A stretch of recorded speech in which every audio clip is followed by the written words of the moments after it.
ہر خیال اپنے مخصوص پیرہن میں آتا ہے، یہ پیرہن الفاظ سے بنتا ہے۔ خیال نازل فرمانے والے نے الفاظ نازل فرمائے ہیں۔ الفاظ ہی کے دم سے انسان کو جانوروں سے زیادہ ممتاز بنایا گیا۔ انسان اشرف ہے اس لیے کہ وہ ناطق ہے۔ انسان کو بیان کی دولت سے نوازا گیا، اور بیان الفاظ کی ترتیب کا نام ہے۔ حسن ترتیب الفاظ کی اپنی صفت ہے۔ انداز بیاں بے شک انسان کا ہی ہے، لیکن یہ خوبی دراصل الفاظ کی ساخت میں پنہاں ہوتی ہے۔ موزوں الفاظ کا انتخاب ہی انسان کو صاحب طرز بناتا ہے۔ سنگ تراش کا فن یہ ہے کہ وہ پتھر میں چھپے نقش کو اجاگر کرتا ہے۔ یہ کام بڑا کام ہے، ہر آدمی کے بس کا نہیں۔ اسی طرح الفاظ سے مضمون اور مضامین سے الفاظ کے رشتوں کا علم ہی انسان کو مصنف بناتا ہے۔ الفاظ کے بغیر حسن خیال بس جلوہ ہے، صرف جلوہ۔ ایک گونگے کے خوبصورت خواب کی طرح، اور خیال کے بغیر الفاظ صرف ایک ڈکشنری ہے، ایک ڈھیر ہے ایسی اینٹوں کا جنہیں کوئی عمارت بننا نصیب نہیں ہوا۔ دنیا میں اصل قوت الفاظ کی ہے۔ اس کائنات کی ابتدا ایک لفظ سے ہوئی، ایک مقدس لفظ، ایک امر صاحب امر کا، کن کے لفظ میں ایک مکمل کائنات، ایک مکمل نظام، ایک مکمل داستاں پنہاں تھی۔ یہ ایک ایسا لفظ تھا کہ جس کی اطاعت میں آج تک ہر شے عمل پیرا ہے۔ یہ لفظ کا عجب کرشمہ تھا کہ نہ ہونے سے ہونا ہو گیا۔ عدم سے وجود کا سفر کن سے شروع ہوا، اور وجود سے عدم تک کا سفر بھی اسی لفظ کی تاثیر کا حصہ ہی ہے۔ الفاظ کی طاقت قدم قدم پر عیاں ہوتی ہے۔ قوموں کو خواب غفلت سے بیدار کرنے کے لیے الفاظ کا تازیانہ ہی کافی ہے۔ قومی و ملی شعراء کا کمال الفاظ کے دم سے ہے۔ الفاظ خون میں حرکت پیدا کر دیتے ہیں، غلامی آزادی میں بدل جاتی ہے، انسان کے عمل کی اصلاح ہو جاتی ہے۔ کسی معاشرے میں استعمال ہونے والے الفاظ کا بغور مطالعہ کرنے سے اس معاشرے کا اخلاقی معیار واضح ہو جاتا ہے۔ ترقی کرنے والے معاشروں میں اور طرح کے الفاظ استعمال ہوتے ہیں۔ الفاظ ہی امید کے چراغ روشن کرتے ہیں، اور الفاظ ہی مایوسیوں کی تاریکیاں پیدا کرتے ہیں۔ الفاظ کی خاص ترتیب حدی خوانی کا کام کرتی ہے۔ ہمارے ترانے ہماری کیفیات کو ایک نہج کی طرف مائل کرتے ہیں۔ دشمنوں کے خلاف صف آرا ہونے کا عمل الفاظ کی بدولت ممکن ہے۔ محبت ایک جذبہ ہے، ایک خواہش ہے کسی کے قریب ہونے کی۔ محبت خاموش بھی ہو سکتی ہے، لیکن الفاظ محبت کو کچھ اور ہی چاشنی اور رنگ عطا کر دیتے ہیں۔ محبت کرنا اپنی جگہ، لیکن محبت کی تاثیر میں ڈوبا ہوا شعر کچھ اور ہی جلوہ ہے۔ محبت اتنی قابل محبت نہیں ہوتی جتنا اسے الفاظ بنا دیتے ہیں۔ ہمارے رشتے، ہماری چاہتیں، ہماری نفرتیں اس لیے دیر پا ہیں کہ ہم انہیں الفاظ میں ریکارڈ کر دیتے ہیں۔ کسی کو دوست کہہ دینے کے بعد ہم اس کی جائے وفا نما کو برداشت کرتے ہیں۔ دوستی کا جذبہ اندر سے کئی دفعہ زخمی ہوتا ہے، لیکن ہم جذبوں کے سرد ہونے کے باوجود لفظ دوستی کو نبھاتے ہیں۔ الفاظ ہمارے تعلقات کو استقامت بخشتے ہیں۔ ہم رشتوں کو اس لیے بھی قائم رکھتے ہیں کہ انہیں رشتہ کہہ دیا جا چکا ہے، کہہ دینا ہی قیام ہے۔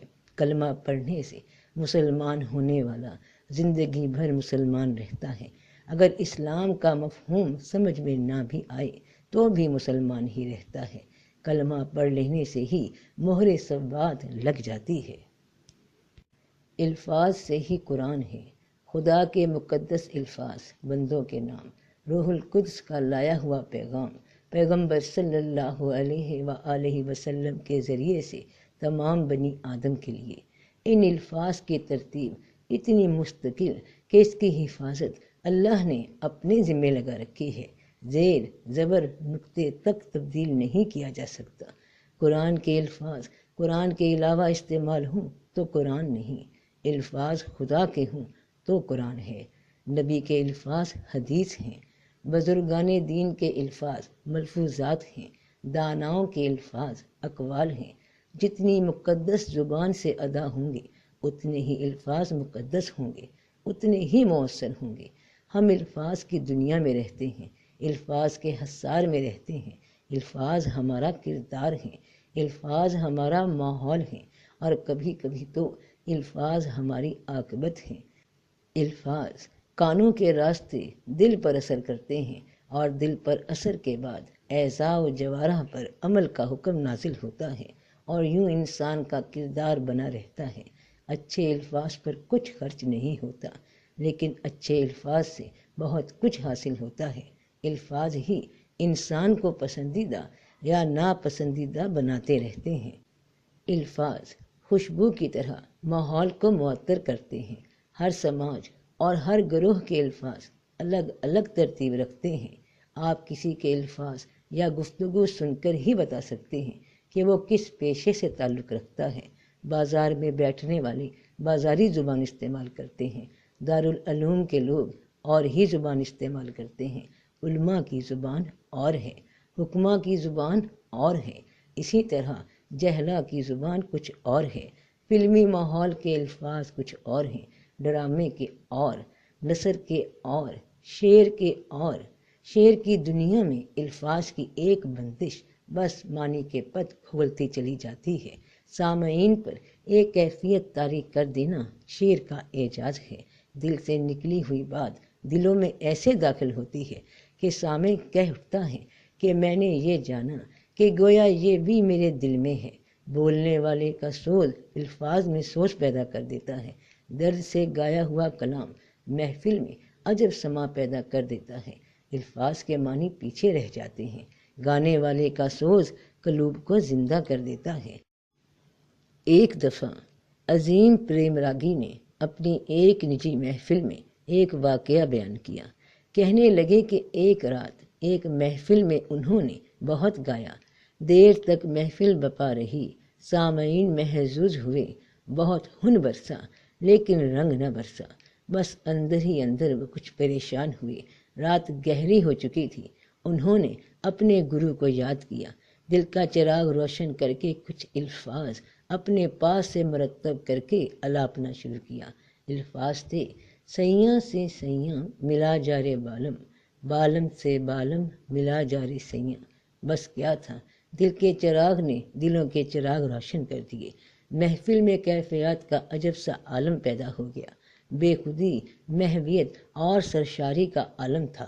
گانے والے کا درد بیدار ہوا کہ سب کا درد بیدار ہو گیا۔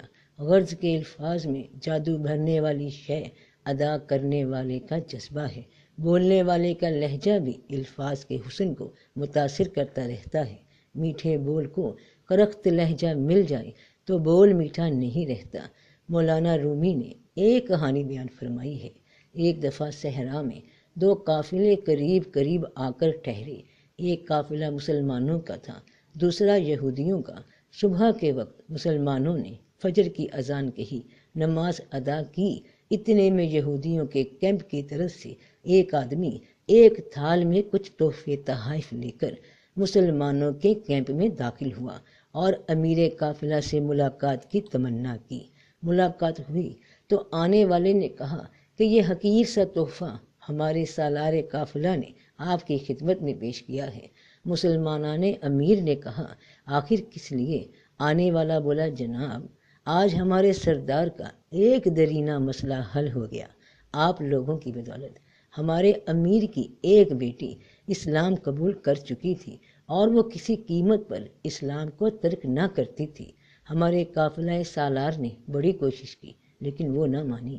آخر آج صبح آپ کے مؤذن نے اذان کہی، وہ کچھ اتنے کرخت لہجے میں تھی کہ ہمارے سردار کی بیٹی اپنے پرانے دین پر واپس آ گئی۔ نتیجہ یہ ہے کہ مؤذن اور مبلغ کو خوش الحان ہونا چاہیے۔ اچھی دعوت کو اچھے انداز سے پیش کرنا ہی اچھی بات ہے۔ رسم اذان کو روح بلالی کی کتنی ضرورت ہے، اس کا اندازہ لگانا مشکل نہیں۔ علاقائی الفاظ علاقائی تہذیب و تمدن کا آئینہ ہیں۔ کسی انسان کے ذخیرہ الفاظ سے یہ معلوم کرنا آسان ہے کہ وہ آدمی کون سے علاقے کا رہنے والا ہے اور کون سے پیشے سے تعلق رکھتا ہے۔ تشبیہ اور استعارے کے الفاظ بھی علاقے اور زمانے کی نشاندہی کرتے ہیں۔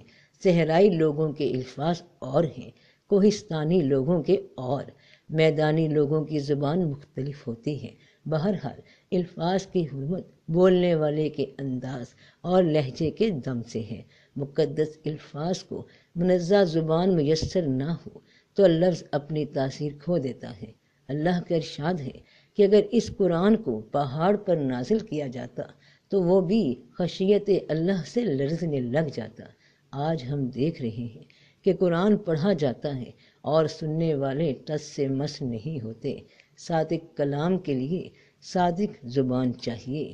ہم نے قوم ہونے کی حیثیت سے الفاظ کے استعمال پر غور کرنا چھوڑ دیا ہے۔ ہم بے جہت و بے سمت الفاظ کے سیلاب میں ڈوبے جا رہے ہیں۔ ہر روز لاکھوں الفاظ اخباروں میں چھپ رہے ہیں، کالم کے کالم چھپ رہے ہیں، لیکن میٹھے بول ختم ہو رہے ہیں۔ عضول خیزت برول رزو والے الفاظ نظر نہیں آتے۔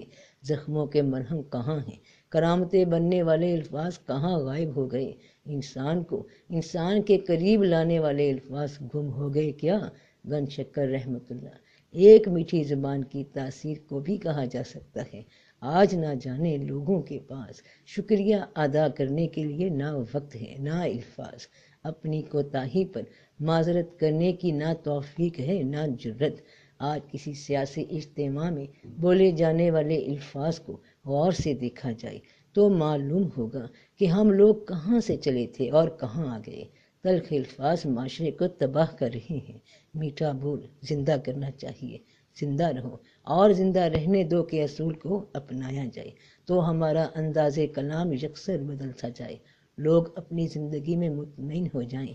میٹھے بول سننے سے زبان میٹھی ہو جاتی ہے اور یوں اس سے مٹھاس پیدا ہوتی رہے گی۔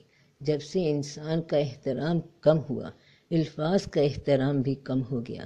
الفاظ کے انتخاب میں ذرا بھی احتیاط سے کام نہیں لیا جاتا اور نتیجہ یہ کہ ہر دل زخمی، ہر انسان آزردہ۔ ہماری زبان تلوار کی کاٹ سے کم نہیں۔ بعض اوقات صداقت کی زبان بھی اتنی تلخ ہوتی ہے کہ بس خدا کی پناہ، اگر کسی انسان کی ایک آنکھ کام نہ کرتی ہو تو یہ ضروری نہیں کہ اس کے منہ پر ہی اسے کانا کہہ دیا جائے، ہر چند کہ یہ صداقت ہے، لیکن یہ ایک بدتمیزی کا مظاہرہ ہے۔ صداقت کا غیر محتاط اظہار بھی باعث پریشانی ہو سکتا ہے۔ ایک دفعہ ایک بادشاہ نے ایک 10 شناس و ستارہ شناس انسان کو بلایا، اس سے اپنا احوال پوچھا۔ منجم نے حساب لگایا، ذائچہ بنایا اور بادشاہ کو اطلاع دی کہ جہاں پناہ آپ کے سب عزیز آپ کے سامنے مر جائیں گے۔ بادشاہ اتنی بری خبر پر بڑا پریشان ہوا، اسے غصہ آ گیا کہ منجم نے کیا خبر دی ہے۔ اس نے منجم کو گرفتار کرا دیا۔ سلطنت میں منادی کرا دی گئی کہ کوئی اور منجم بادشاہ کے لیے حساب لگائے۔ ایک اور حاضر ہوا، اس نے ذائچہ بنایا، حساب لگایا اور کہا، جہاں پناہ آپ کی عمر طویل ہے، آپ اپنے سب عزیزوں سے زیادہ عمر پائیں گے۔ بادشاہ خوش ہو گیا، بولا، مانگ کیا مانگتا ہے؟ نجومی نے کہا، جہاں پناہ بس میرے استاد کو رہا کر دیں۔ سلطان نے وضاحت چاہی تو منجم نے کہا کہ گرفتار منجم میرا استاد ہے، اس نے بھی وہی کچھ بتایا جو میں نے بتایا، لیکن وہ الفاظ کے انتخاب میں محتاط نہ ہو سکا۔ آپ عزیزوں سے زیادہ عمر پائیں یا آپ کے عزیز آپ سے پہلے مر جائیں، بات ایک ہی ہے لیکن ادائیگی مختلف ہے، اور یہی چیز اہم ہے کہ ہم الفاظ کو کس طرح استعمال کرتے ہیں۔ الفاظ بھی خاندان رکھتے ہیں۔ قصیدے کے الفاظ اور ہوتے ہیں اور مرثیے کے اور، تنقید کے اور، توصیف کے اور، رزمیہ اور، عشقیہ اور، غزل کے الفاظ اور ہیں، مثنوی کے اور۔ کیا یہ سمجھنے کی ضرورت نہیں کہ شرافت کے الفاظ کون سے ہیں؟